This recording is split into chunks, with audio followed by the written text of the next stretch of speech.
말도 안 되는 세상이지만 세상 누구도 그 누구도 관심 없지만 저 세상 어디에 독보적인 텐션 영혼들의 현 세상 관심 받는 토크쇼.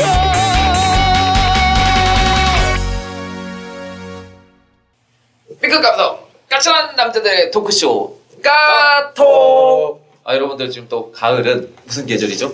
가을은 네. 남자의 계절이가 너무 식상한 표현이다. 남자의 계절이기도 하고 네. 서포 15조의 계절이기도 하고 서포 15조. 창탕의 계절이기도 하고 그렇죠. 예. 예. 복서의 계절이기도 합니다. 그러니까 또 많은 분들 또 서포 15조 그렇죠. 예.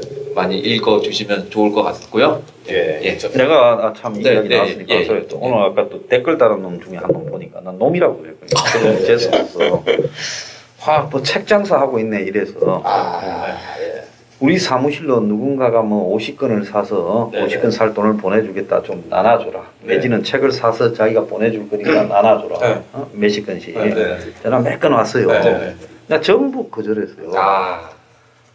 각자가 자기 거 사봐오시고 네. 그래서 가까운 친척이나 꼭 일본 사람한테는 자식이나 주는 건 네, 괜찮지만은 나는 내 책을 남한테 공짜로 나눠줘서 공짜 받은 책 잘 안 읽어요. 네. 그건 그렇게 맞아요. 되기를 원하지도 그렇죠. 않고 또 책을 많이 소모하기 위해서 네. 사람들한테 그런 민폐 끼치는 것도 싫다. 네. 그래서 이런 거 절대 안 하니까 사무실로 그런 연락이나 전화를 안 하시기를 바랍니다. 네. 감사하지만은 네. 그렇게 말을 했어요. 네. 그런데 대충 보면 이런 거 뭐 책 놓으면 뭐 대깨문 책이다, 대깨문 까는 책이다 해가지고 몇십 건씩 사서 막 그냥 사주잖아요. 우리가 한 개도 그런 거 없어요.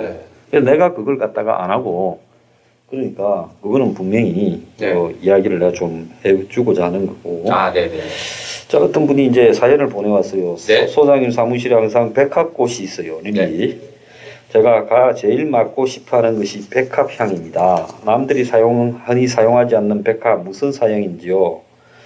그래서 그 사연을 자기 백합 좋아하는 동료들과 공유하고자 한다. 그래서 내가 이 백합을 갖고 왔는데 이 밀양에서 꽃집 하시는 우리 박 사장님이라는 분이 이 플라스틱 좋아합니다.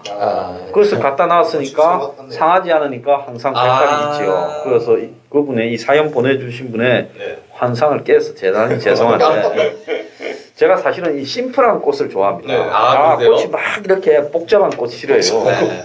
그리고 이 백합향이 은근히 약간은 비릿하면서 향이 진하잖아요. 그래서 그런 향을 또 좋아해요. 장미향도 비릿하지만 그래서 이게 이런 심플한 꽃을 좋아하는 것은 사실입니다. 그래서 백합 좋아하시는 분 마음을 내가 충분히 이해를 하고요. 그래서 이렇게 꽃이 깔끔하고 심플한 게 좋지 꽃이 막 지나치게 화려하고 이런 거 나는 별로 안 좋아해요. 장미 같은 거 좀 싫어하시겠어요? 장미 싫어하는 건 아니지만 크게 좋아하지 않아요. 꽃잎 잘 떨어지고. 내가 어릴 때 장미꽃을 향기를 누가 오래 맡는가 시험을 해서 그 오래 맡아봤어요. 아니 뭐 그렇게 도전한 실험을 보통 안 하죠. 그거 1분 이상 맡고 있으면 머리가 띵해지기 시작해. 그 머리 어지럽다는 그 얘기 나 들었습니다. 굉장히 어지러워져요. 나중에는 기절 직전까지 가. 그래서 장미가 장미 향수로 쓰잖아요. 그 이란에서 그 제일 유명한 사업이 그 장미향 향수 만드는 거예요. 근데 나중에 요즘은 꽃이도 때도 없이 많이 피니까 장미향 보면 쓰러질 때까지 한번 맡아보라. 그리고 봐야겠네요. 약간 마약 성분인가? 그럴 수도 있을 것 같아요. 그러니까 굉장히 향강해요. 이거 보고 또 다른 분들은 혹시 벨레기를 따야 돼. 그러면 다음 사연 갈까요? 네. 가정의 평화를 지켜준 서포 15조 30대 중반의 카톡가 소장님 팬입니다. 코로나19로 집안에 있는 시간이 많다 보니 예전에 가볍게 넘어가는 일들이 지금은 사사건건 부딪히고 이제는 이혼을 생각하는 단계까지 오는 와중 동해망상님이 많이 봤는데 서포 15조라는 낯선 책 2권을 가져오셨습니다. 문제의 해결은 바로 이 책 안에 있다고 말씀해 주셔서 우리 부부는 5일째 이 책을 각자 방에서 읽었습니다. 각자 방에서 읽었어요. 그런데 서로 책을 읽다 보니 다툼이 없어지고 식사 시간에 책 내용에 대해 한 줄씩 이야기를 나누게 되었습니다. 와, 소통의 장을 열어주셨어요. 이혼 생각으로 매일같이 싸웠는데 생각지도 않게 불과 며칠 만에 독서로 인해 평화가 왔습니다. 왠지 소장님 책을 다 읽고 나면 또 전쟁이 날까 불안하다가도 오히려 이 어려운 시기에 더 가정을 지켜야 되겠다는 생각도 들게 됩니다. 독서가 끝난 이후 우리 부부는 앞으로 어떻게 해야 하는지요? 소장님의 말씀을 듣고 싶습니다. 바로 이제 아니 정말 대단하시네. 네. 장편 그 대하 역사 소설을 이제 요즘 이 코로나 때문에 예. 한국뿐만 아니라 예. 세계 유명 스타들도 이혼을 많이 하고 예.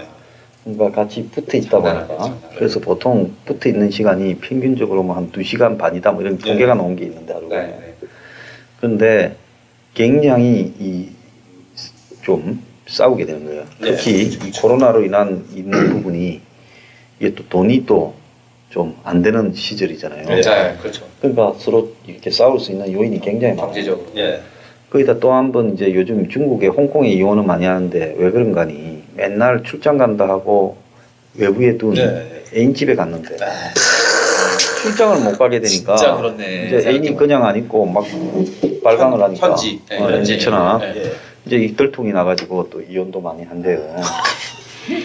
그래서 이제 이런 생각 사실 같이 있다 해서 뭐 엄청 좋다가 또 같이 있다 해서 싸우게 되고 이제 그렇게 되는 것보다 사실은 이 사람 사이가 그냥 이 관계로 네. 그렇게 뜨겁지도 않고 이렇게 찹지도 몸이 않고 건조해요. 이렇게 좀 가면서 네. 서로가 서로 부분을 존중하고 이렇게 가야 되는데 우리는 보면 뭐를 전부 획일적으로 하려고 하잖아요. 자꾸 비교하잖아요. 자, 바캉스 시즌에는 뭐 해외 여행을 가야 되거나 호캉스를 가야 되거나 뭐 다 비교에 의해서 우리 삶이 정해져요. 예. 남에 의해서. 예. 그러니까 비교하지 말고 있는 그대로를 존중해주고 예. 또 솔직히 말하면 완전히 그냥 내가 봤을 때 어려워지면 네. 똘똘 뭉치거나 아니면 바로 헤어지거나 두 개 중에 하나가 되겠죠. 극단적인. 완전히 최악의 상황이 오지 않은 부분에는 네. 그래서 이 세상이나 사회에 대해서 좀 가지고 네. 왜 위기에 있는가라는 부분도 사회적 관점에서 바라보면 올 수 있어요. 네. 왜냐하면 이 대충의 서로 간의 위기의 부분이 돈이 진짜 많으면요 악착같이 같이 가더만 예. 아, 잘하네, 그 저거. 아끼면 안 되니까. 예. 응? 나눠- 돈 나눠주시면 때문에 네, 그렇죠. 그렇죠. 예. 그러면 이제 헤어지자 어쩌자고 막 상대가 싫어져 가지고 맨날 싸우고 이런 부분은 그 원인이 뭔가를 일단은 허심탄회하게 한번 바라봐야 되지 네, 않겠어요? 네.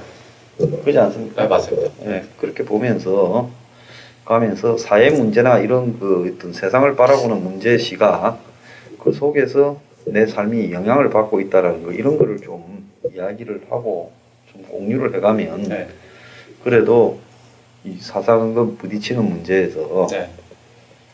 각자의 문제가 아니라 우리 사회의 문제이기 때문에 그런 걸 사회적으로 좀 극복해 가야 되지 않겠나 하는 그런 시각도 들지 않겠나 이런 생각이 드네요. 네. 지금 방금 소장님 말씀하신 얘기를 제 와이프도 좀 들었으면 좋겠거든요. 아니 너무 이제 뭐 다른 남자들은 이렇게 하던데 요즘은 덜한데 그 좀 여자분들이 좋아해요. 그래서 솔직히 미안하기도 하고 다른 남자처럼 타고난 성격이 못 되기도 하고 뭐 그러니까 그걸 거슬러서 제가 또 할 수는 없잖아요. 제가 불행해지니까. 그런 말들 많이 하죠. 주말에 다른 남들은 뭐 주말에 어디 호텔 가고 어디 쇼핑 같이 갔는데 왜 안 가냐 맞죠? 네, 그런데 요즘은 이제 거의 저를 이제 포기를 한 상태여서 네, 그냥 뭐 이제 되게 그래도 되게 내려놨어요. 거의 뭐 반 이상 내려놓은 것 같은데 되게 좋아요. 잘 지내고 좋은데 네. 그런데도 한 번씩 이제 그런 비교하면 저도 좀 미안한 거는 많기는 많죠. 저도 그래도 좀 이런 걸 원하면 그 같이 산다라는 거는 저도 포기를 해야 되는 게 분명히 있으니까 저도 약간 저를 버리고 좀 맞춰줘야 되는 것도 있는데 미안한 마음은 있는데 또 이게 평생 그렇게 못 살아와가지고 선뜻 행동은 또 잘 안 되더라고요. 그래서 서로 맞춰가는 게 서로의 다른 점을 이해하면서도 각자는 또 그 어느 정도 저 사람을 위해서 자기를 또 버리고 어느 정도는 버리고 배려해주는 그런 마음이 있으면 맞아요. 예. 그리고 같이 있는 시간이 많다 보면 왜냐하면 행동 반경이 좀 비슷해지잖아요. 아무래도 코로나 시대이기 때문에 그러니까 얘기할 게 없는 거예요. 그래서 이제 재미가 없어지는데 이렇게 또 이렇게 서포시 보조 책으로 인해서 하나의 매개체가 된 거죠. 저는 빨리 하나 더 써야 되나 보죠. 빨리 투 대학 역사 소설을 쓰시. 조정래처럼 다작을 해야 돼. 다자. 일본 유학 가면 안 되잖아요. 그러면 맞죠? 그런데 예. 사실은 이게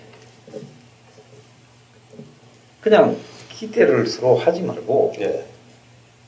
솔직히 말하면 경제적인 상황이 안 좋게 다가와갖고 이게 문제가 터지는 거 그 정도가 아니면 그냥 아주 행복하다 하고 그냥 예. 살면 되는 거예요. 근데 보면 꼭 어디에 비교 기준을 둬가지고 비교를 하는 거예요. 그러면 이 비교를 할 것 같으면 뭐 하려고 결혼을 해요? 비교할 것 같으면 그 사람의 결혼이 그렇지 않습니까? 처음에 결혼하기 전에 만약에 나는 비교하는 사람이라고 자기가 밝히고 네. 나는 최소한 이런 정도의 이렇게 가야 된다고 다 이야기하고 했더라면 그 여자하고 누가 결혼하겠어? 그렇죠. 안 그래요? 그렇죠. 그러니까 예. 그럼 하면서 비교를 하는 거예요. 그러면 내가 결혼하고 난 뒤에 아주 못나지거나 아주 망했느냐? 아니 사람은 별의별 사람들이 다 있고 이 세상에 성공한다고 해서 좋은 놈이 아니라 대체로 나쁜 놈이 수가 올라가요. 네, 맞아요. 네. 그러면 거기에 비교해서 니는 왜 그만큼 안 됐나고 이야기하면 나도 나쁜 놈이 되라는 거냐. 이런 부분이 있거든요. 네. 그래서 이거는 비교가 시작되면 그 비교 부분에 대해서는 그거는 강력하게 그렇게 비교하는 문제가 아니다라는 표현을 할 필요가 있다고. 비교 좀 어떻게 보면 비교하기를 좀 이제 뭐 좋아하는 사람 있겠습니까만 원래 그런 속성을 가진 사람들이 인생이 좀 굉장히 좀 그리고 불행하지 않습니까? 특히 왜 요즘 그런 현상이 발생한 줄 아세요? 드라마 때문에 그렇다. 드라마도 있는데 리얼 예능 프로 있잖아요. 그러니까 남자가 막 진짜 자세하게 뭐 최수종이 막 하이라는데 여보한테 내가 뭐 이렇게 다 해줄게요 막 이러니까 그게 사실 실상은 아니에요. 그것도 다 그 안에도 다 조작되고 페이크적인 것들이 많거든요. 리얼이라고는 하지만 진짜라고 해도 그건 0.0001%. 그렇죠. 그렇죠. 그러니까 어쨌든 내가 볼 때는 이 못하게 해야 돼. 맞습니다. 예능 다 없어버려. 예능 방송하는 PD들을 좀 잡아 구속. 그러니까 진짜 줄 갖다 놔야 돼요. 그런 것들 때문에 오히려 이혼율이 증가한다. 그러니까요. 요리 잘하는 놈도 그 없애줘야 되고. 맞습니다. 아니, 인생은 생각보다 되게 무미건조하거든요. 요리도 그리고 다 스타일이 다르거든요. 근데 그게 마치 무슨 공식처럼 이렇게 하더라고요. 그러니까 강 감독 얘기를 들어보니까 참 뭐 이 결혼하는 사람들도 대단한 것 같고, 전 예전에 그 걸프렌드가 지방에 사는 여자가 있어가지고 한 달에 한 번 보는 게 제일 편하고 한 달에 한 번 보는 게 제일 편하고. 아니, 솔직히 말하면 그것도 동의해. 정말. 한 달에 한 번 보는 게 제일 저는 보니까 깔끔하고 1년에 12번 보는 걸로 끝나는 게 제일 좋은 게 아닌가. 그리고 그렇게 되면요 오래 가요. 그리고 더 좋아. 굉장히 새롭게 보이고 맞죠? 그렇죠. 근데 이제 가끔 이제 전화 통화하는데 옆에서 음악 소리 들리고 여자 소리 들리고 하니까 또 이제 그 공격을 하는 거지. 걸렸어요?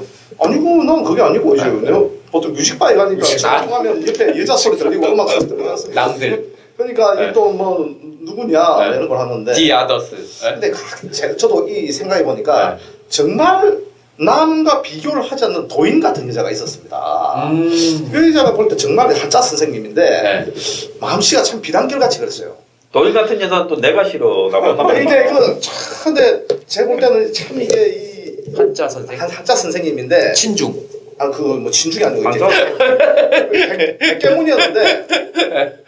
백개문인데 촛불 집회도 같이 가자 그래서 뭐 어쨌든 그 대개문은 절대 도인이 아니야. 예. 근데 좀 이게 스타일이 그렇더라고. 자기 인생은 어떤 남과 비교하지 않는 좀 그런 게 있어요. 그래서 굉장히 평화로워. 남과 비교하지 않고 대개문과 비교해. 평화로운데 그 공격을 하지 않고 평화롭고, 근데 문제는 뭐냐면 좀 이제 그 술을 마시면 가끔씩 술이 취하면 뭔가 이제 좀 주사가 나와. 신세 한탄가. 저한테는 공격을 안 하죠. 근데 본인 스스로 약간 이게 좀 신세 한탄을 하는 그런 좀.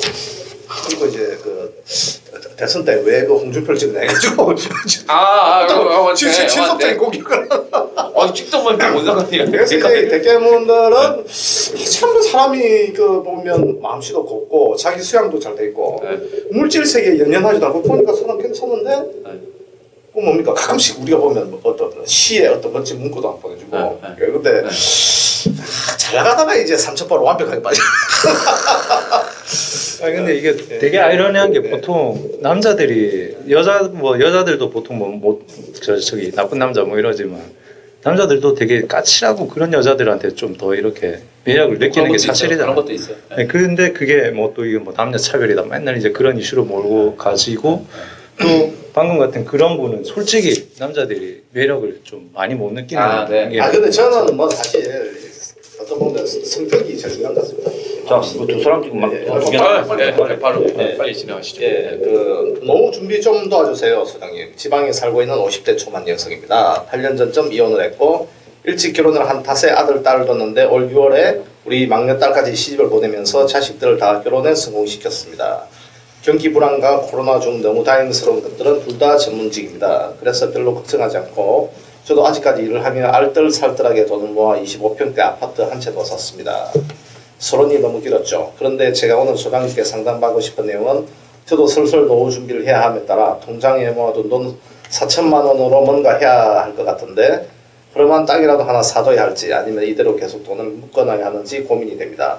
소장님이 제 입장이라면 어떻게 하실지 그리고 저는 어떻게 하면 좋을지 궁금합니다. 그때 그 4천만 원으로 제가 봤을 때 이 허름한 땅 살기에 마땅한 게 없을 거고 그 사면 맹지나 뭐 오지나 해가지고 문제가 될 소지가 있는 땅이 많을 거예요. 아니면 기획부동산이거나. 그래서 제가 봤을 때 땅 하지 마시고 주식하지 마시고요. 앞으로 디플레이션이 될 가능성이 많으니까 물가가. 그래서 은행 이자가 안 붙는다고 생각하지 말고 물가가 내려가면 돈의 가치는 그대로 있으니까 상대적으로 올라가는 거거든요. 그래서 절대로 지금 이제 저 연세에 저런 입장에 계시면요. 앞으로 한 10년은 더 일하실 것 같아요. 그럼 지금 가진 그 25평짜리 아파트와 4천만 원으로 노후가 안 되잖아요. 그렇지 않습니까? 그렇다고 자녀분을 훌륭하게 잘 키워서 결혼까지 했다니 걱정도 없으신데 그렇지만은 또 자녀들한테 손을 내밀거나 요즘 또 자녀가 부모를 도와주기도 쉽지 않은 세상이거든요. 그러니까 본인 혼자서라도 제가 봤을 때는 지금 노후가 보장이 되려면 한 2, 3억은 좀 있어야 그 노후에 그래도 아주 공세 가지지 않을 수 있으니까 일단은 돈을 생기는 대로 그 이제 혼자서 직장에 앞으로 다니면 한 계속 직장 생활을 할 수 있는 한 좀 더 하시고요. 그러면서 그 돈을 현금으로 계속 좀 세이브하면서 현금이 안전한 데다가 그냥 적금을 들거나 이런 식으로 해야지 이런 시기에 뭐 투자를 한다는 거는 굉장히 위험할 수 있다 이런 생각이 들어요. 정답인 것 같습니다. 다른 어드바이스를 해드리기가 좀 어려운 것 같아요. 그리고 하나 하자면 또 시골에서는 또 동네 사람들끼리 돈 빌려주고 이런 친한 사람들끼리 그런 건 안 하시면 절대 안 하시면 절대 하면 안 돼요. 지난주에도 뭐 저희 사연이 있었잖아요. 절대 돈거래는 하면 안 됩니다. 하루 그럼 다이어트 하는 안녕하세요. 직장생활 5년째 다니고 있는 30대 중반 남자입니다. 유튜브를 구독한 지 얼마 안 됐지만 소장님 말씀 한마디를 놓치지 않고 꾸준히 뉴스 브리핑 및 땡그리블리 영상을 보고 있습니다. 저는 요즘 코로나로 인해 다니고 있는 직장을 퇴사하고 이직을 할지에 대해 고민을 하고 있습니다. 제가 다니는 직장은 자그마한 호텔의 고객 응대 서비스직을 근무하고 있는데 이 직장에 대한 비전이 없는 것 같아 이직을 할지 아니면 제가 평소에 운전하는 것을 좋아해서 운전직에 관련된 일이나 공무원직을 준비할지 생각하고 있습니다. 약 12여 년 전 저는 1호 공부를 하면서 일본 유학 및 어학 변수를 위해 떠나려고 할 찰나 동일본 대지진 때문에 무산되어 대신 4년제 대학 편입해서 일본학과를 졸업해서 취업 준비를 하다가 5년 전 레지던스에 취업하여 현재까지 다른 호텔에서 계속 근무 중입니다. 하지만 아까 말씀드렸듯 비전이 없을 뿐더러 적성도 안 맞아 6개월 전 유급휴직 들어갈 때부터 지금까지 계속 고민을 하고 있습니다. 부모님은 이 사실에 대해 알고 계시지만 아버지께서는 이대로 직장을 다니는 게 낫지 않냐고 하시더라고요. 하지만 전 나중을 위해 더 나은 삶을 살려고 준비하고 있는데 소장님께 현실적인 조언을 여쭤보고 싶어 이 사연을 보냅니다. 꼭 지혜로운 조언 부탁드립니다. 자, 이분이 나이가 30대 중반이에요. 예. 이제 직장을 5년째 다니고 있어요. 일곱 휴직 뭐 호텔직, 레지던스죠. 예. 네, 호텔 같은데 요즘 지금 뭐 손님이 없어가 그동안에 동안 구할 건데. 근데 30대 중반의 나이에 다시 공부를 해서 공무원이 된다라는 부분이요. 학교 졸업한 지 한 10년 됐을 거 아니에요. 네. 예. 쉽지 않다고 내가 보고 있고요. 네. 네. 그러면 현실이 못마땅하면 다른 부분으로 이걸 하려면 자격을 따시거나 자격증이나 자격증, 네. 좀 유용한 공부를 하시거나 네, 네. 그러면 공무원을 하신다면 추경 야독을 해서라도 할 정도의 각오가 안 되시면요. 네. 제가 볼 때 요즘 같은 취업 이제 완전히 취업 그냥 혹한기에 접어들고 있잖아요. 네. 점점 갈수록. 네. 네, 그래서 젊은 대학을 나온 사람들도 취업이 거의 다 잘 안 되는 상황에서 30대 중반에 그걸 그만두고 나와서 다시 이제 취업을 못하는 사태가 벌어질 가능성이 거의 커요. 그러니까 어쨌든 그걸 뭐 월급 액수도 작고 뭐 대우도 안 나와서 불만족스러워서 간다 하더라도 마음은 그렇게 먹고 있대. 거기에 내색하지 말고 그냥 저걸 두면서 추경 야독을 해서라도 이렇게 자격증을 따고 또뭐 공무원 시험을 준비를 한다든지 이렇게 해서 해보고 네. 그걸 못한다면 본인의 인내의 한계나 능력의 한계가 그렇다고 생각하고 그냥 여기에 만족을 하셔야 되고요. 네. 그게 되면서 조금씩 옮겨가야지. 그리고 운전직이라고 했잖아요. 예. 대한민국의 운전직에서 자기 만족을 느낄 만한 운전직이 있겠어요? 그게 택배기사가 대표직이잖아요. 대부분 그렇죠. 10명이나 지금 과로사하고 지금 하잖아요. 그렇기 때문에 운전직을 가지고 세상에 제일 쉬운 기술이 운전직 아닙니까? 그렇다고도 볼 수 있죠. 네. 예? 네. 아니 그 지금 사실상 그렇잖아요. 네, 네, 누구나 다 할 수 네. 있는. 그러니까 그거는 뭐 직업으로서의 의미라는 부분은 저는 의미가 없다고 보고 있고요. 그래서 이분 같은 경우에는 공무원 시험을 한다라는 게 35세 나이에 공부해서 손을 뗀 지도 좀 오래됐을 건데 쉽지가 쉽지 않습니다. 않습니다. 그래서 자꾸 그래도 도전해서 할 수도 있지요. 그런데 그러려면 본인이 똑똑한 마음을 먹어야 되는데 거기 있으면서 공부하시고 해야지. 그만두고 노는 부분은 본인의 인생이 그때부터 고여버리면요. 금방 이제 40 넘어가 버리면 이제 그때부터는 취업에서 예외되기 시작하면서 한마디로 사회적으로 고립될 가능성이 매우 커요. 그러니까 거기 있으면서 최대한 있으면서 거기서 뭔가 다른 방법을 고민하시라. 운전직은 저는 결코 바람직하지 않다. 이직을 해야 될지도 모르겠는데 레지던시 호텔이나 거기에 그 약간 비즈니스 호텔 같은 거잖아요. 네. 그러면 비즈니스 호텔은 제가 알기로는 지금 굉장히 어렵거든요. 당연히 네. 호텔이 안 오는 데가 있어요. 네. 그래서 왜냐면- 육업휴직을 했겠지. 네. 근데 육업휴직은 천만 다행이거든요. 네네네. 그런데 그 문제는 뭔가 하면 지금 과연 저분이 갈 수 있는 이직할 수 있는 직장이 나이가 35입니다. 네.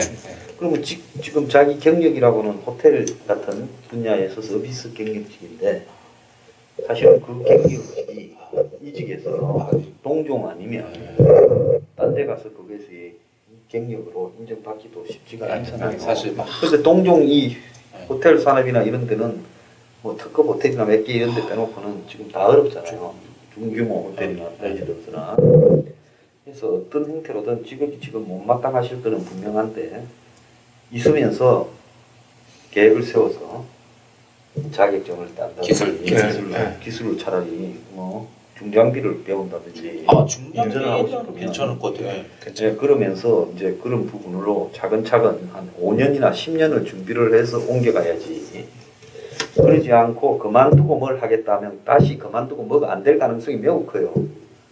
즉 그렇게 되면 그때부터 이분은 어떻게 되는가 하면 사회적으로 완전히 나이 40 넘어서 이제 아무것도 없는 상황에 부딪히면서 인생 전체가 꼬여버릴 수가 있죠.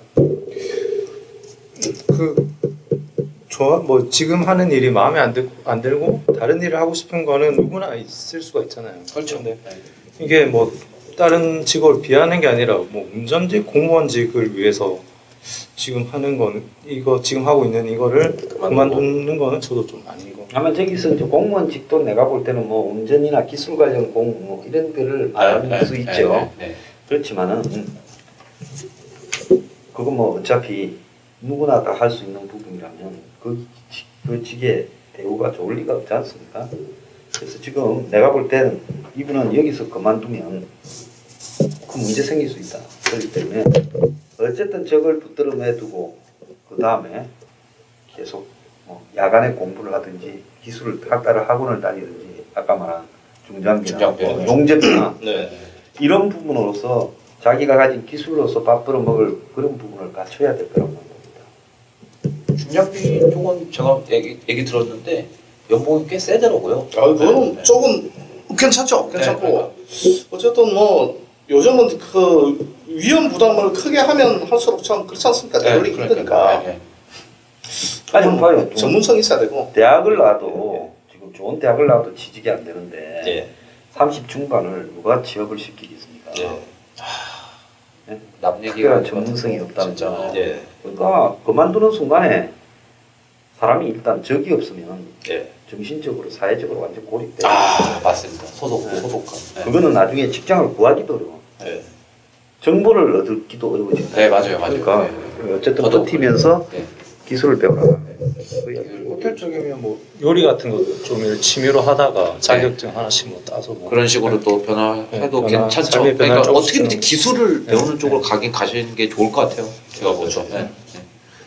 뭐 약간 안타까운 사연이긴 했는데요. 네. 네, 오늘 그러면 사연은 다 말씀을 드렸고요. 그러면 이번 주 방송은 마치도록 하고요. 주말 잘 보내시고 다음 주에 뵙도록 하겠습니다. 감사합니다. 감사합니다. 감사합니다.